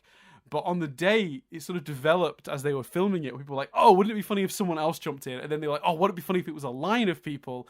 And then they had to rush the props department because then they needed to get the boxing gloves, the wrench, and the revolver for the rest of that joke. But then when they finally got it right, they just did it in one take, which is very impressive. So the excitable guy, the arguably flamboyant guy in the tower, played by Steven Stucker, he ad-libbed most of his lines as Johnny Hershaw Jacobs. Look, he's doing a really good job. It's a very unfortunate stereotype they're playing into there, and I don't think there's as cohesive a joke at its core as some of the other ones. So it does sort of just leave me with the stereotype is the joke. That feels like it's coming from a slightly more hurtful place, maybe. But also I don't want to judge because like you don't know the intent when they're writing this stuff. But yeah, I don't know, man. Yeah.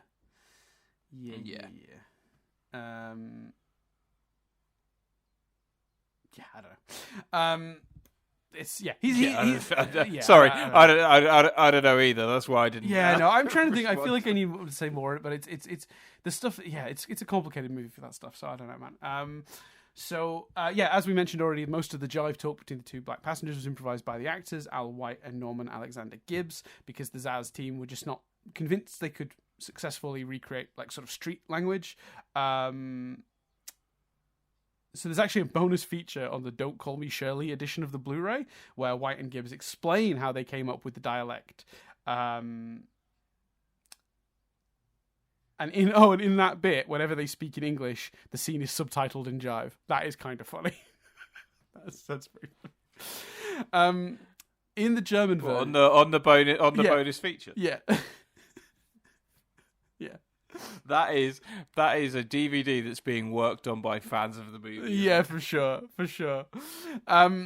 In the German version, the jive talk was dubbed in a heavy Bavarian dialect with subtitles in standard German. This completely changes the joke as to being an absurdist one because it would have been unheard of in the 1980s for, two black people to be conversing in Bavarian. So the directors said on the comedy that when the film played in front of German audiences, that scene always seems to get the biggest laugh, and that's why. Because it was just patently ridiculous. It was even more silly than in the version of the film English speakers see. The shots of the plane taking off were done by the directors, Jim Abrams, David Zucker, and Jerry Zucker, Zaz themselves. Because this was their first big budget film, they didn't actually realize that that's what a second unit is for. Like, they didn't understand they didn't need to be present for a generic shot of a plane taking off. So, yeah. So, there's a lot of truth about the one topic, and I didn't find any of it particularly interesting. The situation is interesting, but the outcome is the same. So, the three directors actually had a huge battle with the Directors Guild of America because they had rules that stated only one or two people could be credited for directing a movie. They're not three. And they refused to allow a 3-person credit. Now, Jim Abrams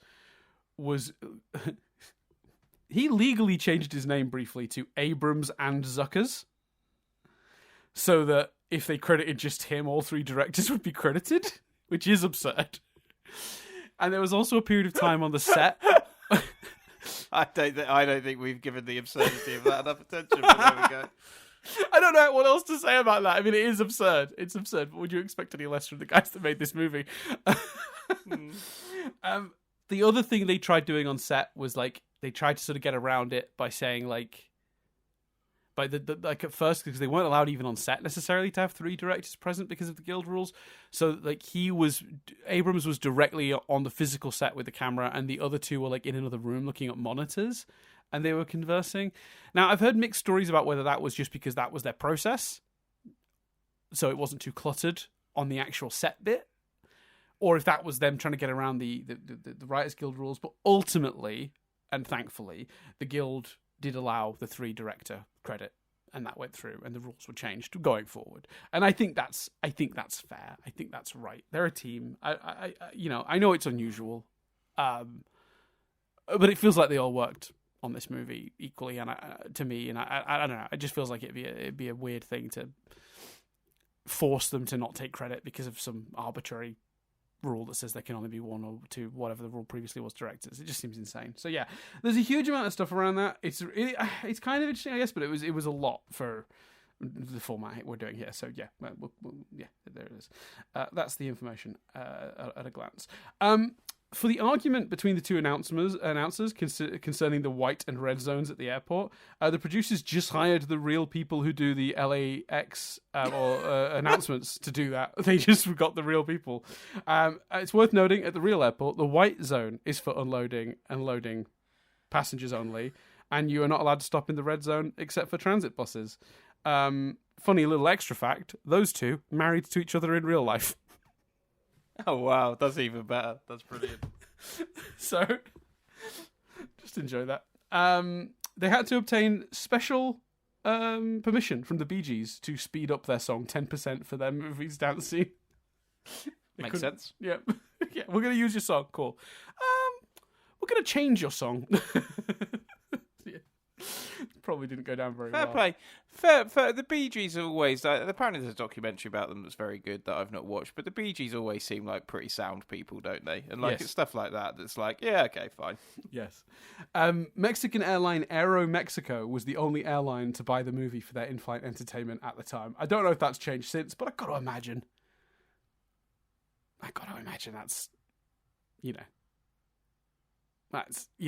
that's, that's changed, right? People probably don't care too much these days about, like, I assume so. Then again, there is a joke in this movie where the in-flight entertainment is them watching a footage of a plane crash, which I did chuckle at, to be fair.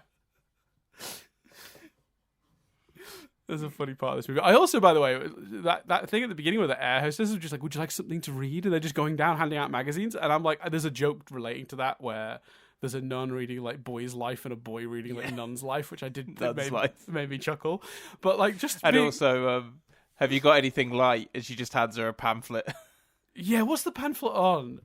There's a joke in that too. Like, it's on something that would be small. I can't remember.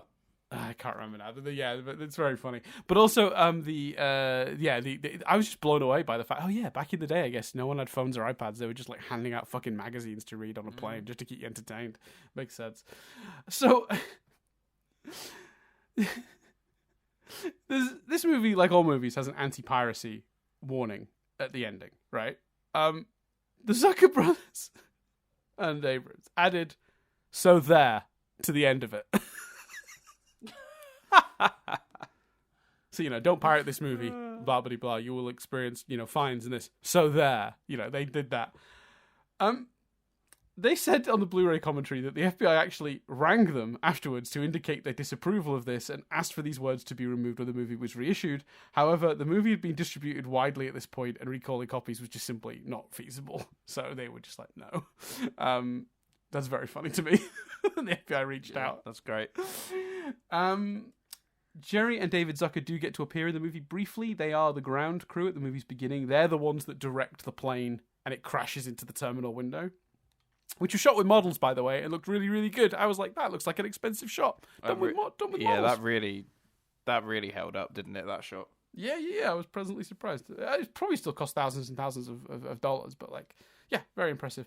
Jim Abrams, the other director, the A of Zaz, he was the second religious zealot that pushes aside Captain Rex Kramer upon his arrival at the airport. The woman applying makeup in the movie... the woman trying to apply makeup is probably a better description, isn't it? Because every time she tries, the plane experiences turbulence, and we just get shots of her just drawing more and more extraordinary things on her faces, and just like it goes everywhere. That's David and Jerry Zucker's actual mother, Charlotte. Fair play. Yeah. Put her in. Yeah, why not?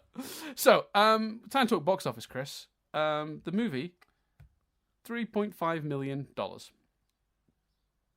Was its budget?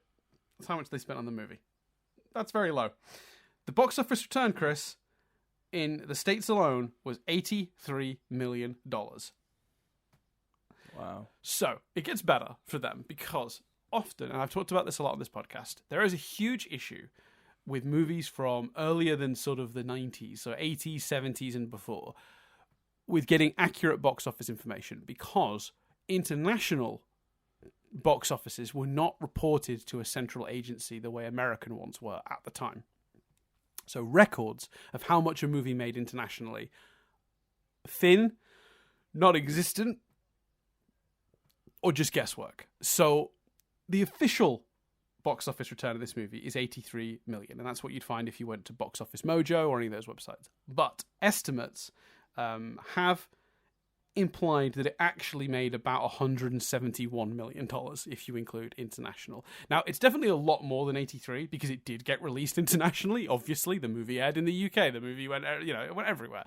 So there is obviously a huge amount of missing money here. What that figure is probably debatable, and I think for our official document, if we do another tail of the tape, it'll be the 83 million figure. But yeah, $171 million return on a $3.5 million investment is pretty fucking good. It's a lot of money to have made for very little. And another, I feel a bit bad about this. So Robert Stack was apparently offered a percentage of the movie or an extra $20,000. He chose the $20,000. Oh, yeah, bless him. Even if we're going by the 83 million number, he would have made, I'd say, quite a lot more money doing the percentage, sadly. He couldn't have known, I know that, but my God, that's what's rough to read. Bless him. You gotta feel for him there. Yeah, he probably saw those box office returns and felt very frustrated by his choices. But anyway, I'm sure the studio weren't complaining, but there you go. But it would have been hard to predict that level of success. Oh no, but it's like you're offered two options. You think you go with the option you think is maybe the safest bet. $20,000 is $20,000 regardless of how well the movie does. And if the movie flops, then you're. And keep in mind, these were untested. Do you know what I mean? These were untested directors. It was a very unusual film. It would have been a risk to take that, and he played it safe. Maybe he had no regrets. I don't know. But like in hindsight, you go, oh, I bet when he saw those figures, he was like, oh, if only he could have had. I mean, Christ, on the 80, if it's 1% of the movie at 83 million, that's $800,000 over 20. 800,000 over 20, and if we're going by the full return of $171 million, that is $1.7 million that he could have had. Yeah, that's mad. That's a lot. Anyway, the directing trio, Zaz themselves, passed on the opportunity to make Airplane 2 the sequel, which did get made and came out in 1982. They felt they had exhausted every airport gag they could, and to this day, they have never seen the movie that was then produced. They've never watched Airplane 2. And it is mostly forgotten to time, if I'm being honest.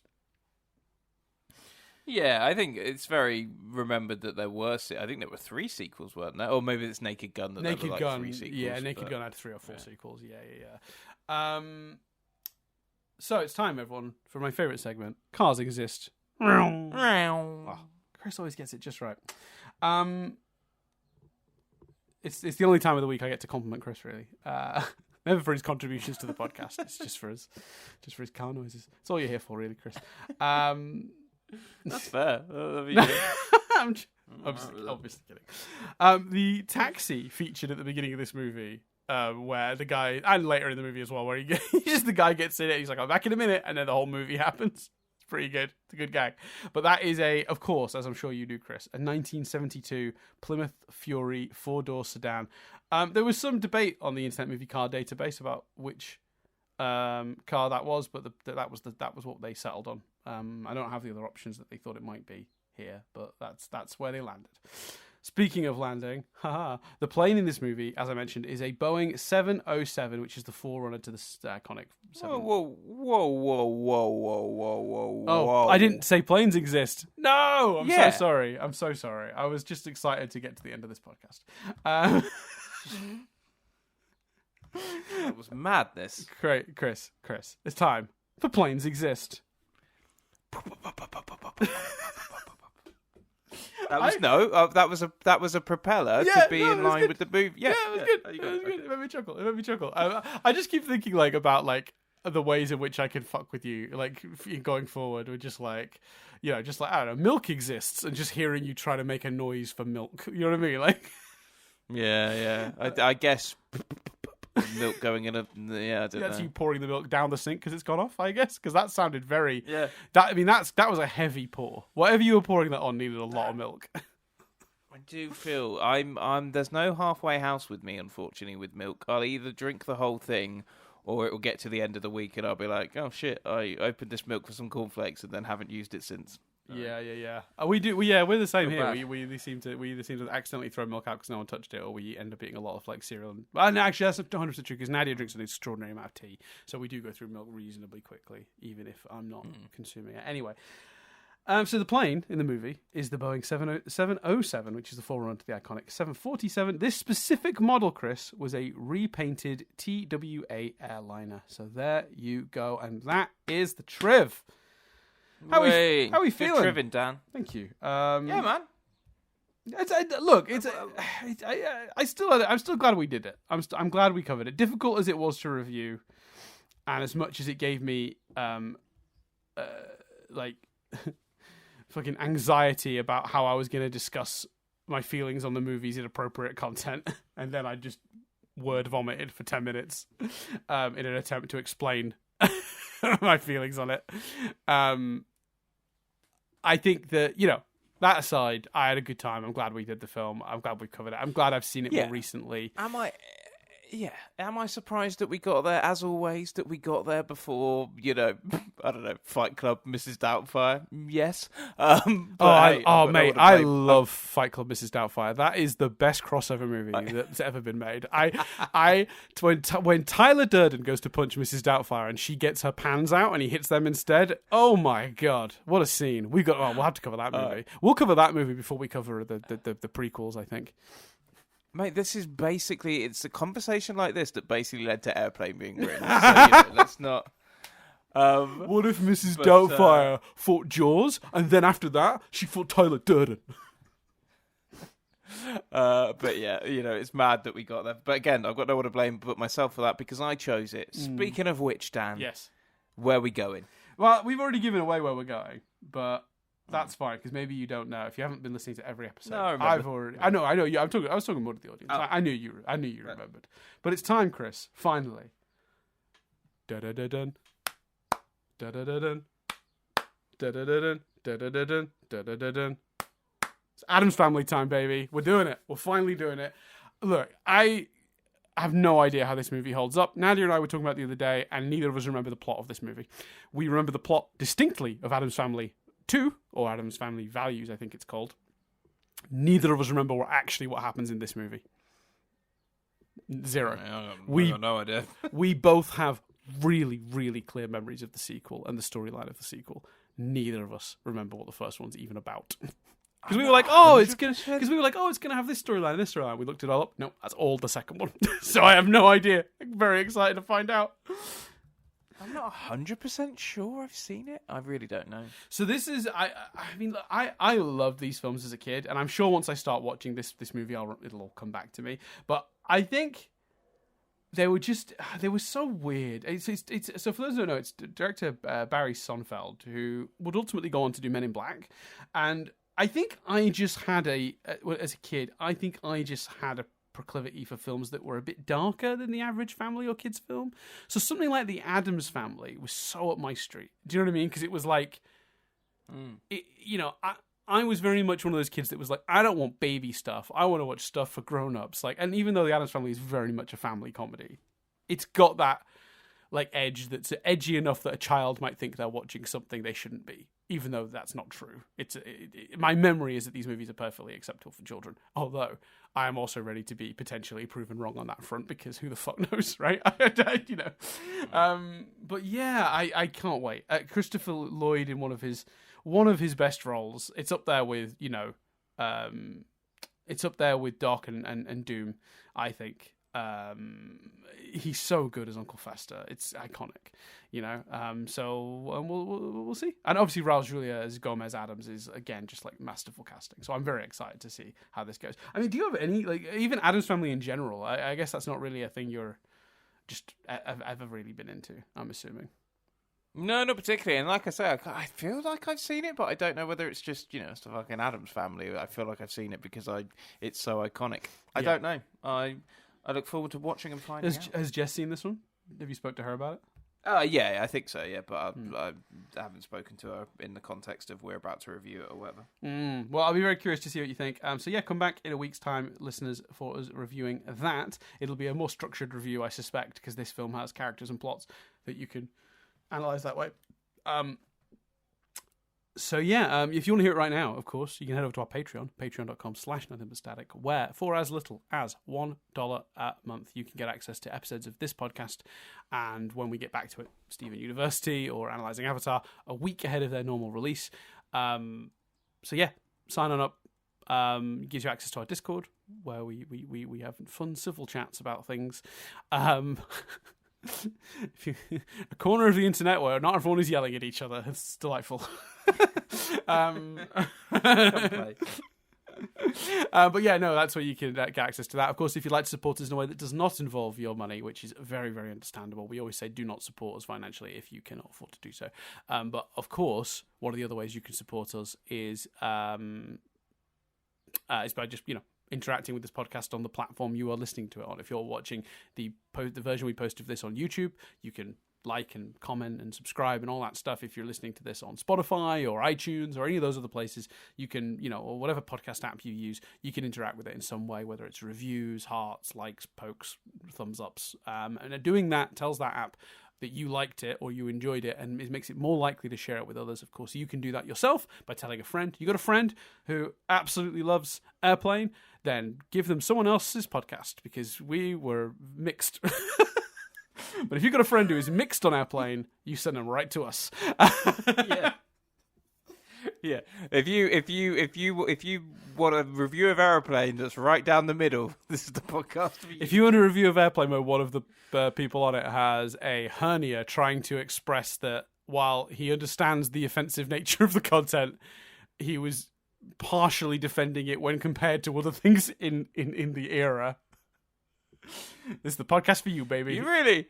I think way more overthought than your original thing is the amount of time you could tell how unsure you are about whether you were fine. It was well explained. It was all good. Don't worry. This is the thing is, like, I said this to Nadia before we started recording. Like, in general, I always, when we do an early record, we start at 7:30 a.m. for those who don't know, which means I had to wake up at 6:30, because if I woke up at 7, the first half an hour of the podcast, I'd be like, hey, Chris, what did you think of the movie? Like, I'm a zombie for the first sort of 45 minutes of my being awake, but I still feel, and I felt this on a few occasions, halfway through the podcast, my brain kicked in. It's happened a couple of times when we've done these really early ones, and I felt myself pick up midway, and I was like, of all the days for that to be the case, today cannot be that day, because I know I have a point to try and explain, and I have no idea how well I explained that point.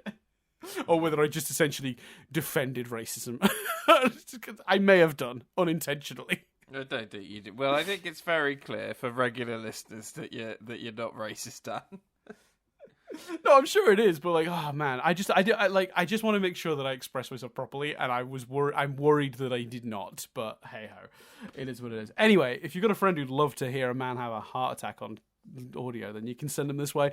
Otherwise, of course, you can support the podcast by just continuing to listen. We love you for doing that, especially if you've gotten this far. We do appreciate you very, very much. But that is everything for this week. So I'm going to hand over. Oh, sorry, one last thing. You can contact us if you've got thoughts. mail@nothingbutstatic.co.uk, or of course you can hop over the YouTube and leave a comment on the post of this podcast there. Sorry, I forgot to mention that bit. But otherwise, I'm going to hand over to Chris because he ends this thing and puts me, very specifically me, out of my misery. My name's Chris Billingham. My name's Dan Doolan. And this review has been rewound.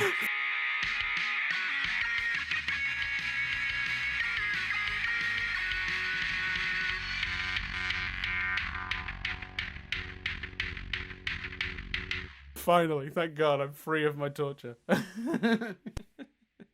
Bye.